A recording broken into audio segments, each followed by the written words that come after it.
Let's. Where's the first move?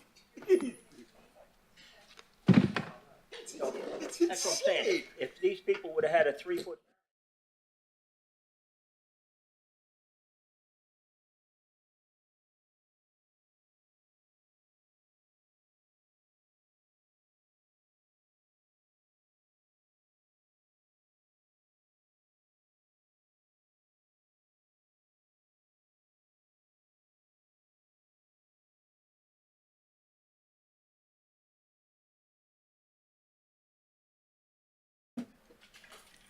Kind of like when I did the Equidec Street space. It's like after explaining That's parts, it's like three. okay. Okay, so are we waiting on Barry and then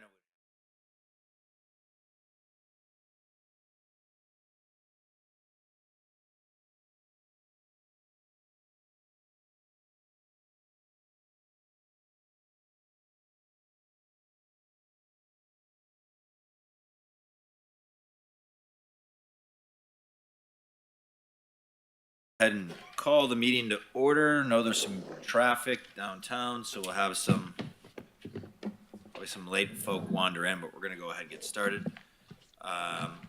So let's go ahead and we've called the meeting to order. Let's go with roll call. Okay. Mr. Strobel? Here. Mr. Rotella? Absent. Steve Whitten? Here. Robin Torelli? Absent. Mr. Dennison? Absent. Ms. Norvell? Mr. Morley? Present. Ms. Lovell? Ms. McGowan? Absent. Mr. Flanagan? Absent. Mr. McLaughlin? Here. Mr. Harrison? Here. And Chair Henderson. Here. Okay, We have a quorum. we have a quorum. Excellent. Do we have a motion to approve the February 3rd minutes, as we did cancel March meeting as there was nothing on the agenda? So do we have a motion to approve February 3rd minutes? Second. Okay, all those in favor? Aye. Okay, great. Minutes approved. Let's go ahead and start with Waterway Boating Safety and Crime. If you'd introduce yourself, please. Sure. My name is Sergeant Travis O'Neill. I am, for now, the temporary supervisor of the Marine Unit. I don't know if that'll be permanent or not. I have no idea. In the month of March, surprisingly, with spring break and everything, we only had 4 reportable boating accidents during the month of March. We had 2 burglaries. One could be a year old. That was on Bimini Lane. The person called from out of the country to report it. The other one was at the fishing fleet at 801 Seabreeze, where some bait was stolen out of a cooler. So nothing too crazy with that. Also during the month of March, we started venturing more into the New River, to see some vessels that were being at risk of maybe becoming derelict, and working together with code enforcement, trying to at least get a hold of some of these people and see what their plans are for some of these vessels that are parked way west out in the river. Try to help them along with whatever repairs need to be done, or if they're going to move them, or whatever's going to be. That way they don't fall into a derelict status. Also, we've been doing our weekly checks of the jet ski rental companies, make sure they're in compliance, keeping an eye on the tours of them out there, make sure everybody's in compliance out on the waterway. Also during the month of March, we wrote 64 citations during the month of March. So we were out there pretty heavy with spring break. There was a lot of extra jet ski rentals, so we were out there hitting them pretty hard that way, try to keep everybody calm out there to prevent any serious boating accidents. Right. The air show is coming up soon, isn't it? Is it kind of the same schedule as normal? Yeah, same exact schedule. Not in the box, and you have normal patrol out there Friday, Saturday, Sunday? Yeah, we'll be just Fort Lauderdale will be out there Friday for the pre-show. Yeah, the practice, right? And then Saturday, Sunday, us and several other entities BSO, Hollywood will have boats out there for the air boxes, like every year. And is it, the box changed at all in terms of north I and mean, south? not, a little bit, but nothing to even really speak of. Right, okay, And this weekend we have Tortuga as well. okay. Any other questions, comments for Yeah, I have a question. Glenn, Jimmy? You say that, so you're the acting head right now? Yes, sir. Willis? How many officers are on the Marine unit now? There's currently a 5 assigned, not including myself. So 5 plus yourself. Yeah. How many traditionally have there been, or how many were there like a few years ago? Traditionally, if we're fully staffed, it would be 8 officers and 1 sergeant, which is currently what we kind of have the amount of boats for right now. That is what I would consider fully staffed. I would think we would need to be at like 12-ish if we were going to have like maybe a evening kind of patrol. But right now we have 5, and it's tough to be out there everywhere. Is it within the budget to hire more, or are we just having a hard time finding officers, or? Well, as far as I know, don't quote me on this, our retention, we're actually done a great job recruiting, and our numbers are getting up there. Huge recruiting drives, everything, and we're getting close to our fill. Of course, we have officers always leaving, retiring, whatnot, but getting close to our fill. But we're just waiting for a big group of officers right now who are currently in training to complete their training, and then supposedly we're going to get a couple people once that's done, which is the end of this month.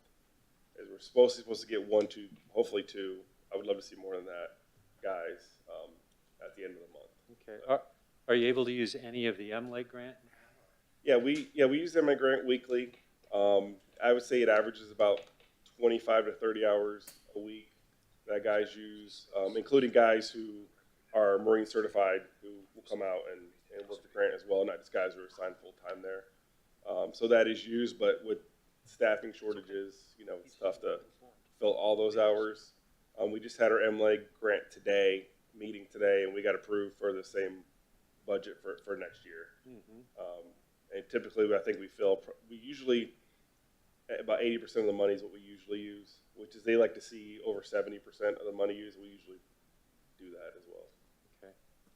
And are all of the boats operational now? Yes, we currently have 10 boats. 2 are kind of just like, if we have to use them, the older Intrepids.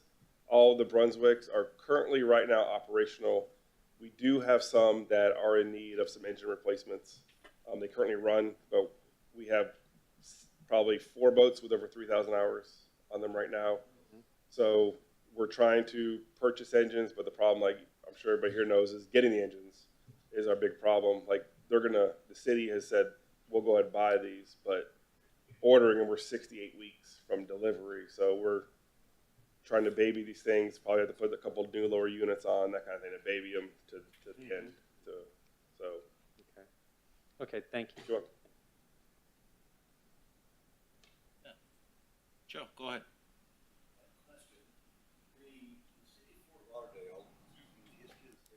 Joe, you get up and state your name? Hi. The city of Fort Lauderdale, in the history of the state of Florida, received the highest fine environmentally for pollution of waterways. Interesting statistic.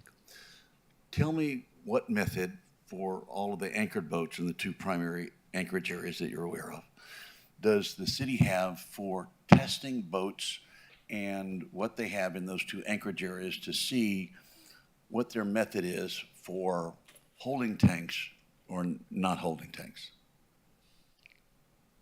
So we normally,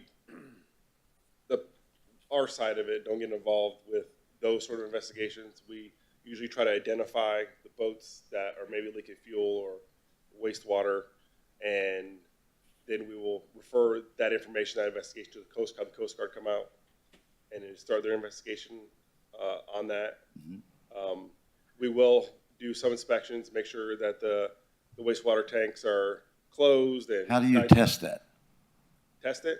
We go on board the vessel and see. And See if the tank is, the valve is shut and the valve is tied down on each of the vessels. We'll try to do some surprise inspections so they know. do you have any of those interesting pellets that you put in the toilets? that turn the water orange. Right. Do you have those? No. Okay, so they have these interesting pellets that you use that the PD does in Key West, and they show up, and they throw one in the toilet, and then they flush the toilet. And if everything's not like it needs to be, the water around the boat goes bright orange everywhere. Okay. And so it might be of use in the future because of our history in the past here has not been very well, you know? Thank you. Something I'll look into. Okay. Anybody else? Okay, let's move on. Item number 5, dock permit, 1342 Ponce de Leon Drive. Nelson Jasmine Fernandez.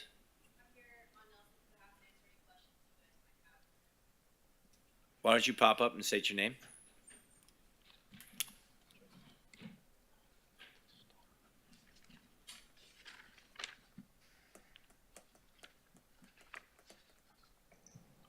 Hi, my name's Jessica Fernandez. I'm here on Nelson Fernandez and Jasmine Fernandez's behalf. I'm their daughter. And I'm here to answer any questions that you all might have for them. Okay. So, just to get a little brief here, Andrew, we approved this dock when it was a Cordova project, correct? And now they bought the land behind them, and it's a Ponce address, correct?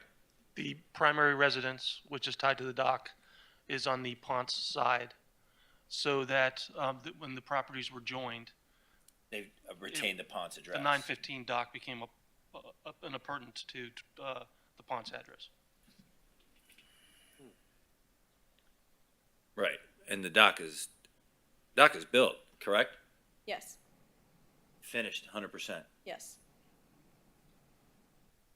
This is a procedure, it's procedural, it's a requirement of the code that they obtain a permit because the permits are non-transferable. Okay, so they're just obtaining a new permit because they've transferred the address by adding to the property. It's a new owner. This is a new owner. Oh, it was completely, okay. Correct. They bought the property. They bought the lot on Cordova. They bought the lot on Cordova, they bought the lot on Ponce, they combined the lots. The address became a Ponce address, and now they have to obtain a permit to legally use the dock. So this is procedural. I make a motion to approve. Well, Yeah, I'd second the motion, but it's the same. before we, one sec, do we have any questions from the board here on this? I mean, I know it's the same, I know that's built. Are there any questions for the lady before we move on? I mean, is this cut and dry? I mean, I know it's built. So if it's built, is it in compliance? If we're approving something, are we approving something that's been built correctly and had previous? I don't know what we're approving here. So, Are we literally just redoing the, so all you're approving is the issuance of you're recommending the issuance of a dock permit for private usage of public property. So we're not acknowledging what's already there, because I don't have any idea what's. That's built. correct. You're just acknowledging that they want to use the public property, and the commission typically is fine with that. Yeah, we had already approved the Right. dock to be. yeah, I remember approving this, yeah. Remember that? Same exact dock configuration. They're not doing anything with it at this point, is my understanding. I think we just need to see if there's anything from the public. And Yeah. then go back and then Is there anyone from the public that'd like to speak on the matter? Okay, back to the board. Any other questions from the board? I mean, I don't want to just ram this through, but it does seem cut and dry. Does the motion have a second? I don't think it did. Okay. Then why don't we, Call the question? if we don't have any more questions, and we have two motions to approve, why don't we take, let's take a voice vote? I have a motion to approve. Yeah, we have a motion to approve. You just want to take all those in favor? Aye. All those opposed? Thank you. Easy enough. Easy enough. Okay. We're gonna move right along.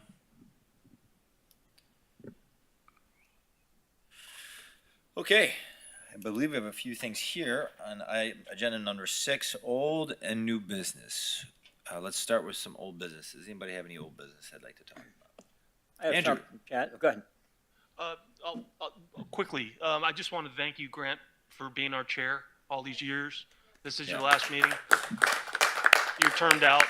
Thank and you. Thank you for everything you've done for this board. Yeah, I and for the appreciate city. that. It's been six years, I think almost 3 as chairman, and I've really very much enjoyed it, and I'm sad to be leaving, but I understand, and thank everybody for their time and the professionalism and their volunteerism as well. Everybody's here on their own time on a Thursday night, so thank you everybody else for being here, and appreciate your time and everybody's expertise and knowledge on all the subjects we've come across, and we've come across some interesting stuff and gotten some pushback from certain folk at time, but I think we've all stuck to what we thought was best. So thank you for everybody. Thank you.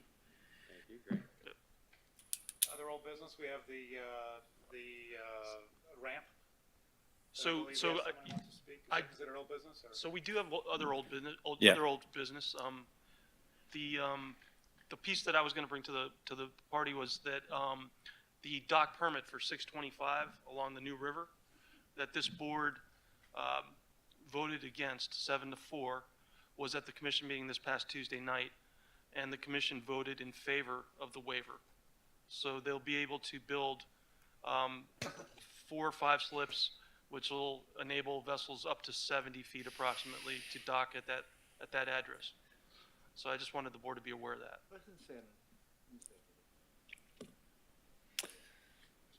I didn't see that coming. And there's more of that on new business. I don't know if that's old business or new business. Well, that's old business, but I'll say the other one for new business. Norm, did you have something? Yeah, I've been traveling in the last couple months, and we didn't have it. And I've been traveling and looking past approvals of the variances we were at.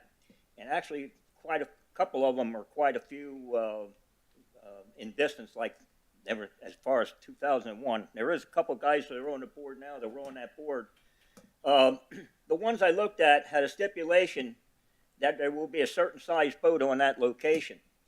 Well, why was I not surprised to find a much larger boat? And actually, one of them was in excess of 20 feet over, and the other one was 18 feet. So what I did is I know the contractor. As a matter of fact, I know the contractor well, and I gained the original plans.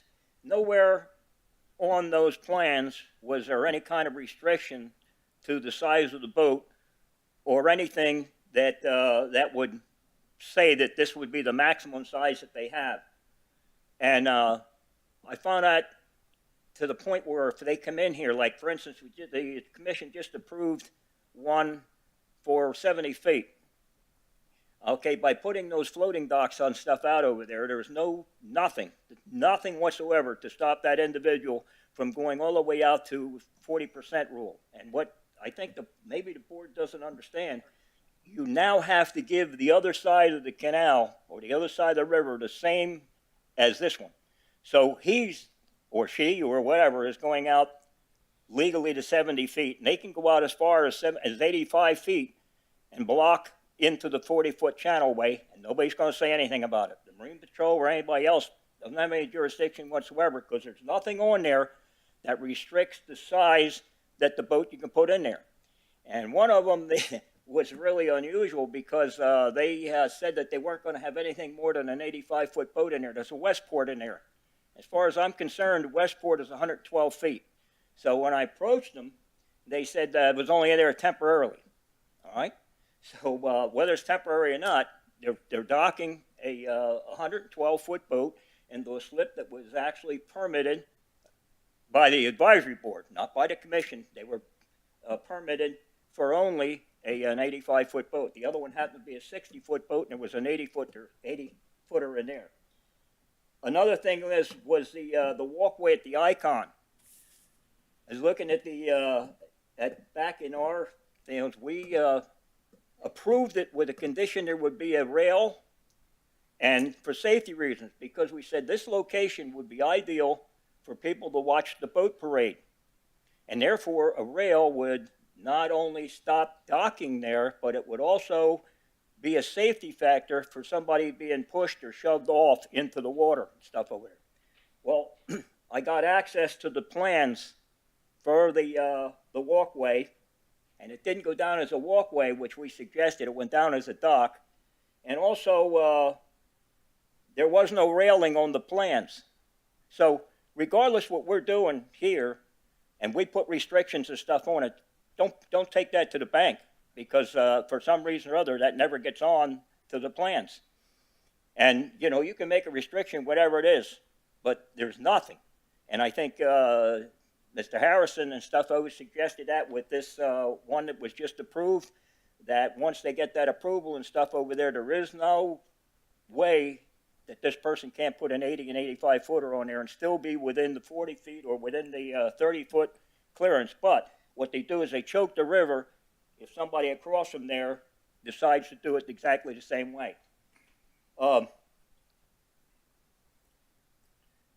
By the way, two of the places that we looked at and stuff over there, they were already encroaching on the 40-foot rule. And I happened to stop over there, and I seen one of the homeowners was out there working, and I said, you know, I think your boat's a little farther out and stuff in the water. And the person told me very politely that, oh, they just said they move their boat if they ever have to. In other words, to get it out of the way for anybody coming up or down. It's not on the New River, but it was in one of the smaller tributaries and stuff of it. But irregardless, I said, these people already had a variance and stuff. They're already encroaching on 40%. So unless somebody really complains for something else, how is there a restriction on that? And I guess what I was leading into, as you notice the last few months, I've always wondered when they have a variance for a boat lift, of which way the boat is facing, whether or not the boat is stern in or bow out, all right? Because it makes a difference. And I happened to run across one of the other commissioners way back, I mean, quite a time. And as you guys remember, there used to be a 10-foot or at 10% or 10 foot is what you could do with your boat lift, all right? So the advisory board said, hey, if a boat attached to a dock can go out 30%, why would you not have the boat lift the same way? Well, the answer kind of made sense, because this commissioner or person went in there and they had said, well, they allowed for a boat being perpendicular to the shore for the extension going out beyond the structure. That's why it was 25%. If you notice, it's not 30%, it's 25 for a boat lift. And they were saying, well, if you did that, you turned the boat perpendicular, it would go out. Well, guess what? Now we're approving boat lifts and stuff over there where the boat is actually extending as far out as 10 and 12 feet beyond the structure. And what they have when they come before this board, they're not applying for a variance for the furthest that it is out. They're acquiring for the structure, just like what happened in the last time. It does not restrict how far out the boat can actually hang out into the water. So I just wanted to make everybody aware that when these variants and stuff come in here, that the variance has to do with the structure, not the actual vessel itself going out. And that can make a big difference, as you see. And it almost looks as though what's happening is that these people are creating an unsafe condition, and then they're asking the commission or this board and stuff over there to straighten it out. It's almost like we don't want to ask permission, we want to ask forgiveness is for what we're doing.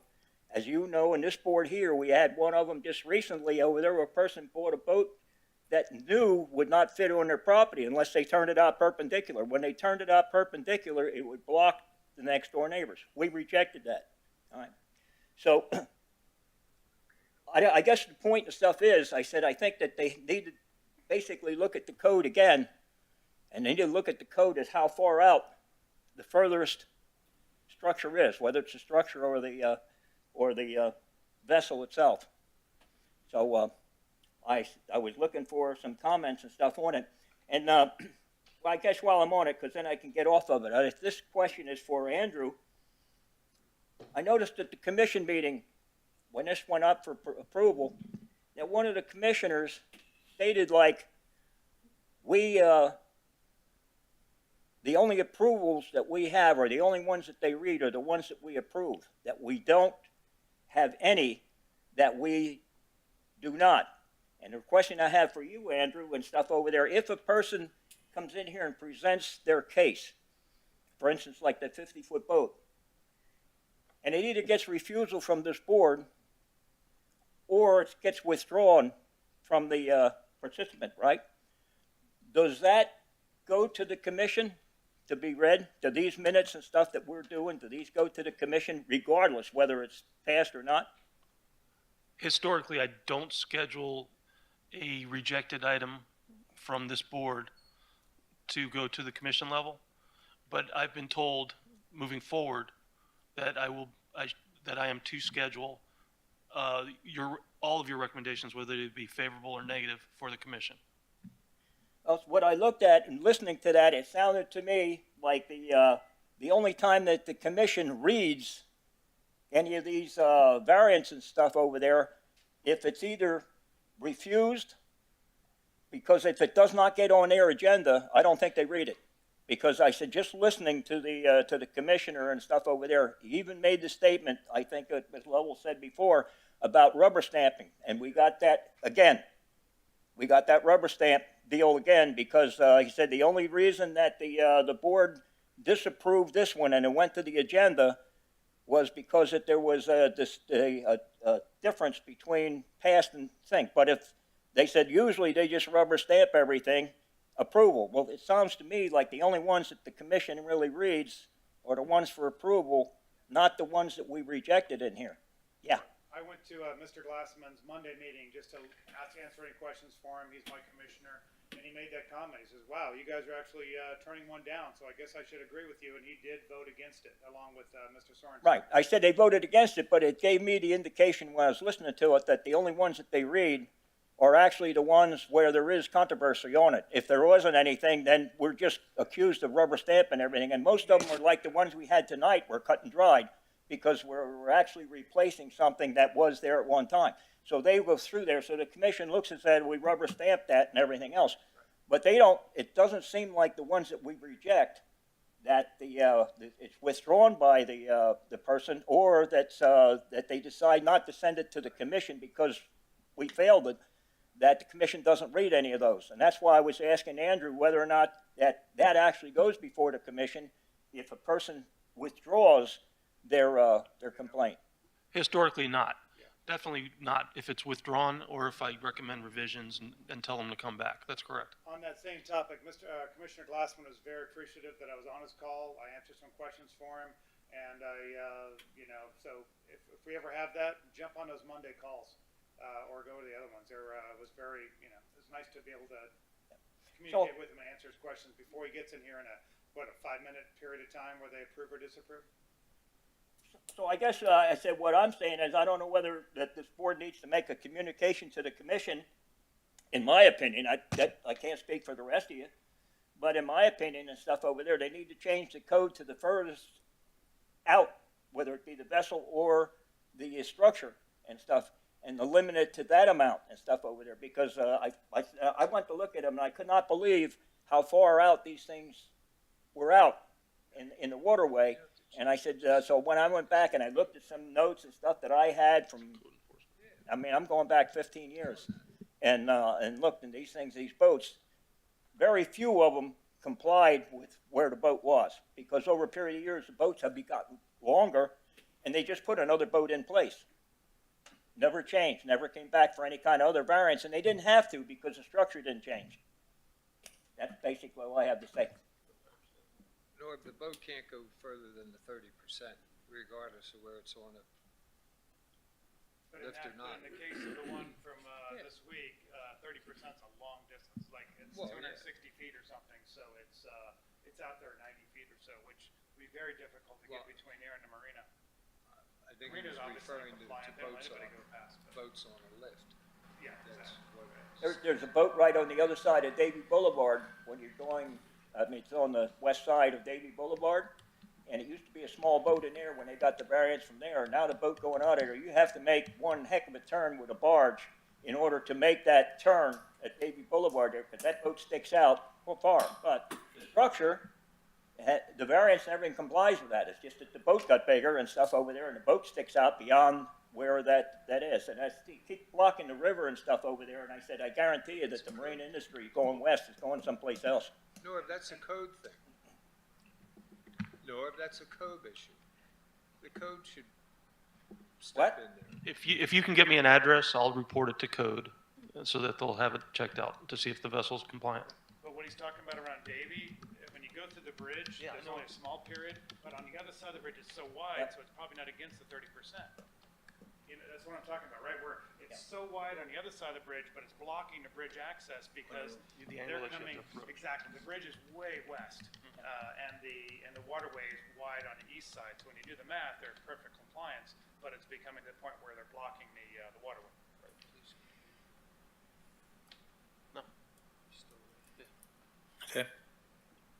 If there's a hazard to navigation and you can give me that information, I'll make sure it's looked into.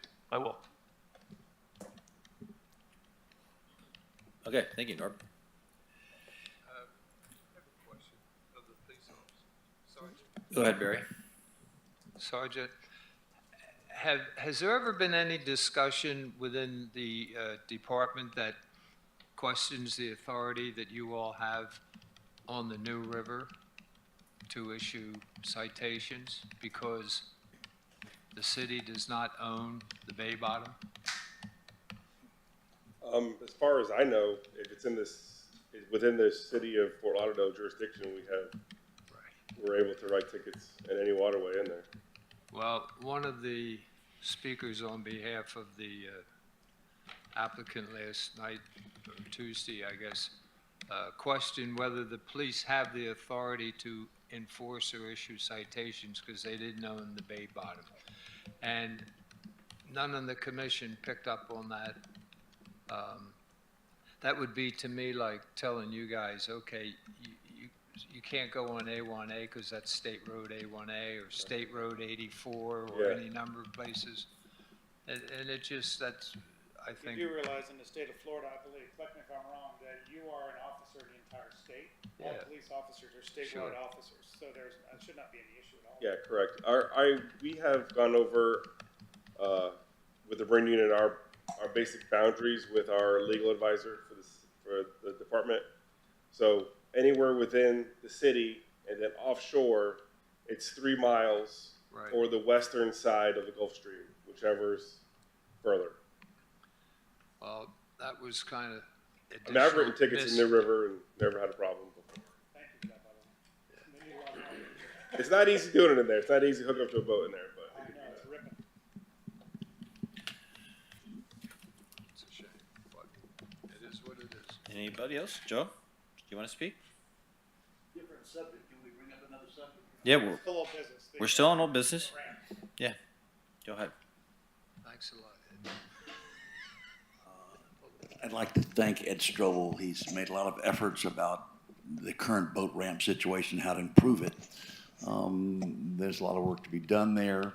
I think it's much easier and can be done actually more effectively and quicker than the existing thing with the East Las Olas marina. My concern is that there is more effort and maybe some other members of the board should be included in these efforts. And so I'd like to see if some other members of the board would like to go ahead and add to Ed's input so that he's not so stressed and strained about having to say, carry all the water. He came down, looked at the facility. One of the things that the city's sadly lacking is the ability with all the construction that we have, and I was in the engineering construction business for 28 years, is that everything in life, whether you're making a pancake or building a dock, is personnel, equipment, supplies. And so when you do that, to go ahead and to put the supplies on the barges, whatever else, you have to go a long way. When you look at the facility that the city currently owns, it has enough space and enough room to go ahead and not only go ahead and provide proper access for the boating community these days as far as ramps, because the 3 facilities we have for ramps are all living in the 1950s. That also it has enough waterfront both to get 18-wheel tractor trailers and also docks to go ahead and supply the commercial industry that supplies all of that dock facilities here. So that, first place, I want to applaud Mr. Strobel, okay, for his efforts. They've been significant, but it seemed like all the weight's on his shoulders, and I'd like to see if there's some other members of the board that would like to go ahead and add to his efforts and go ahead and be included in the process. Just to give you an update, so I was out there by boat once, and I went out there by car myself. Then I went out there and with the gates open toward the facility, and there's enough space there to put in plenty of 70-foot parking spaces for weekend use on a paved area without being underneath the FPL lines. We've already talked to FPL, and they'll allow us to go under the lines for long-term storage. So people coming from Orlando, from Atlanta, they want to come down and go to the Bahamas.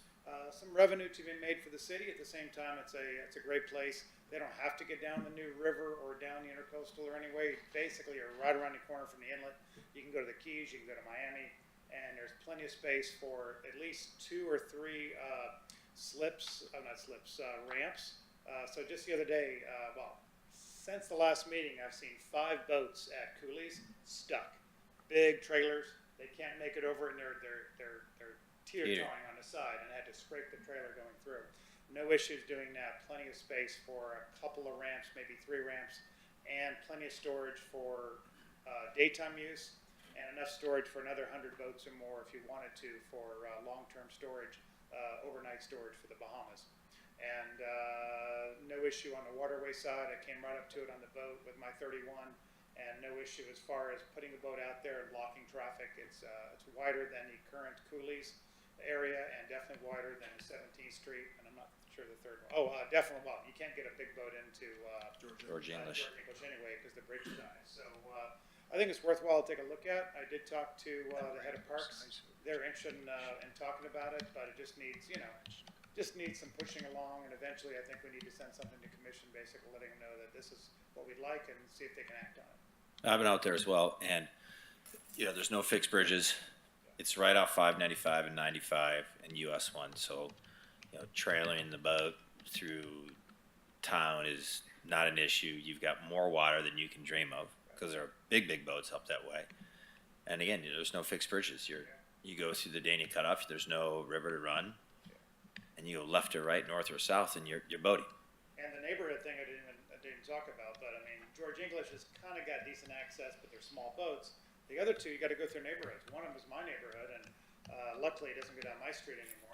They blocked it one way, but all the other streets, the corners, you can see 5 feet into their yards or trailer marks. And there's no way for a trailer not to do that. No. Yeah. So we need a big boat, and maybe limit the other ones to a certain size boat, and make all the big ones get over there, and help everybody, the neighborhoods, the waterfront, the community, everyone else. Andrew, I have a question, just procedure-wise. Is this something we can make a recommendation to the parks to look at, and then, because I know we can't talk about it outside of here in groups because of the sunshine law. So unless it's in this room, we can't really talk about it, correct? That is correct. So I can tell you what I did the last time. I forwarded the draft minutes as soon as I got them a week after that meeting to the Director of Parks and Recreation, and I explained that the board's interest is in looking into this possibility. And I understand that he forwarded them to the city manager's office. And I was told to tell the board that staff is exploring different possibilities. That was 2 months ago. So it wouldn't hurt to reach out to your commissioners, if you wish, or to the head of Parks and Recreation. I'm happy to send these minutes next week when I get them. Yes. With this discussion highlighted again, and mention that it's been discussed again. Okay. But we have officially communicated from the previous time that Joe was here speaking of this, right? Oh, absolutely. As soon as I got those draft minutes, I sent them upstairs. Excellent. Okay. Yes. Thank you And I very did much. talk to the parks, and they have no issue with it, but it needs to come from, I think, commission Right. to get them excited about, Well, it's a funding issue too. Yes. Well, there's a lot of options for funding. FP&L, if they get part of the revenue, they'd actually say they'd build it out. But again, if you want to keep all the revenue with the city, they could build it out. But FPL is all about, I've talked to one of the people who runs the, what do they call it, the underneath the power line revenue stream, and they love to do it either way, either the city does it, because the city owns a property, usually, you know, but either way, they have no problem. Do we own it, or do we have a long-term lease on it from the county that reverts back shortly? Now, they own it. It's in the city of we've got a Dania, short-term correct? Lease on it, and FPL has a long-term, not variance, what do you call it? Easement. Easement, there you go, easement on it. It's a heck of a piece of property, though. Beautiful piece of, and perfect for this, either this, you know, perfect for this. Anything else, you can't put any kind of housing under it because No. of power lines. You don't want humans living under it because of whatever, but leaving your boat under it, or leaving your trailer and car under it for a week or two, no big deal.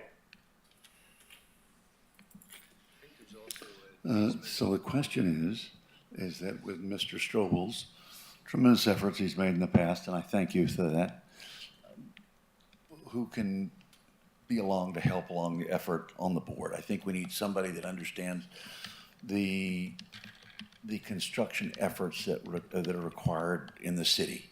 We have lots of docks here, and they're constantly getting done, and the average guy doesn't know a vibratory hammer from an LS 98 link belt, okay?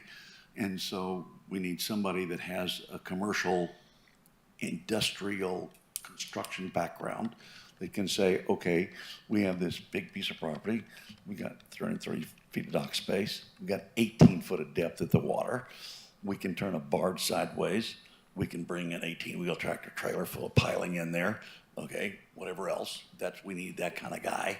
And then we need some kind of guy that goes ahead, and some other administrative people that can just help with the effort. That's my thought. With respect, I don't think that's the purview of this board. It's not within our mission statement to do that, sir. Oh. My ears are all shot out, sorry about that. To clarify, does Dania own the property? Or does, The city of Fort Lauderdale has owned the property since 1945. okay, I thought that we had a long-term lease on it. I No, thought the we had city of talked Fort about- Lauderdale has owned the property since 1945. And And for those 10 acres waterfront, guess what they paid for it? $10. $50. Anybody want to bet? So the people in the head of Parks and Rec, by the way, had no issue having a Fort Lauderdale facility outside of the city limits as long as it served the public of Fort Lauderdale and other people. So it's not an issue of where it is, but the fact that we own it, the commission has control of it. Great. So, I look forward to seeing it back on our agenda as an official item in the future, hopefully, I can do that. if we get requested. Yeah, we can run up the flagpole again, Andrew. Huh? I mean, I can put it on there as a discussion item. I'm not sure what different outcome would come from that approach, than what we could do without it being on the agenda, having discussed it. I think we really have to see what the level of interest and action is from the commission and from the Parks Department before we can do anything more on it. So, and to that point, I will forward these minutes next week. I'll ask that, I'll mention that it's been asked to be brought on as a formal item for discussion. as one item we could do is each person in here, 5 people in here, each grab a commissioner and a mayor and talk to them.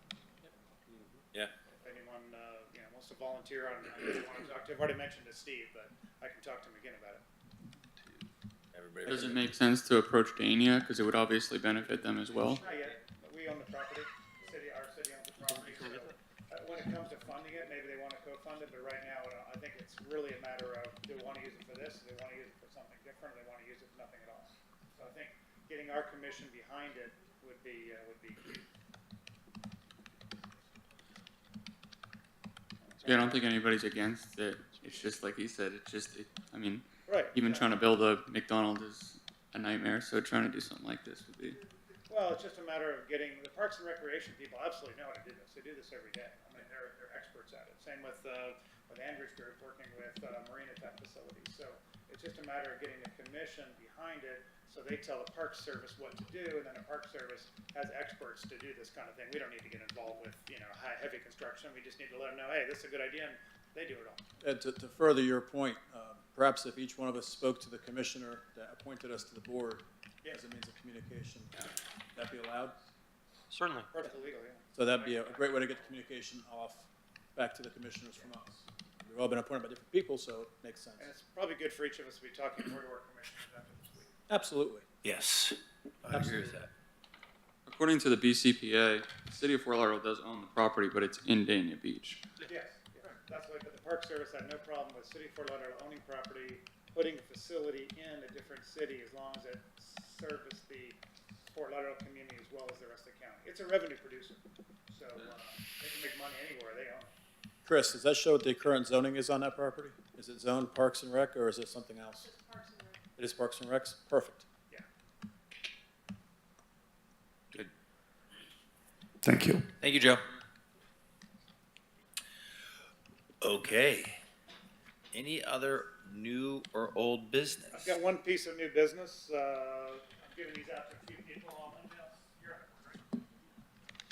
Give it to, I got a copy. here's the record. If you All right, thank you.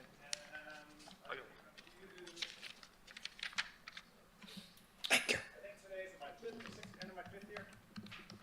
First meeting of your sixth year. 60, yeah. So I'm actually going to resign tonight, basically because of the lack of the commission listening to us.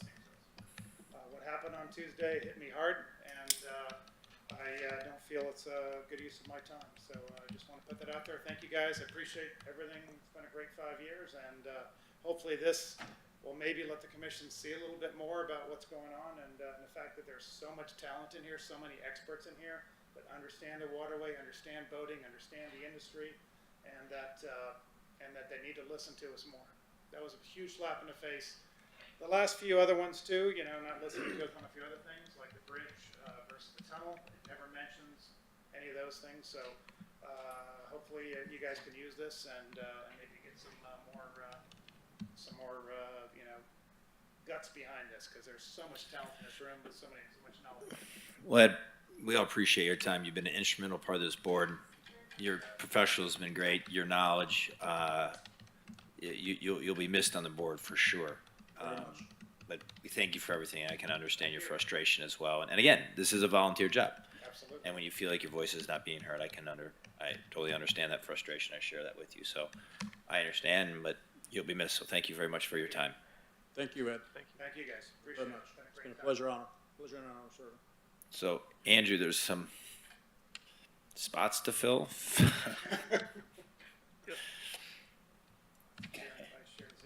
Yeah. So we'll be having an election next month. A couple. Apparently 2 of them. Yeah. Any other old or new business?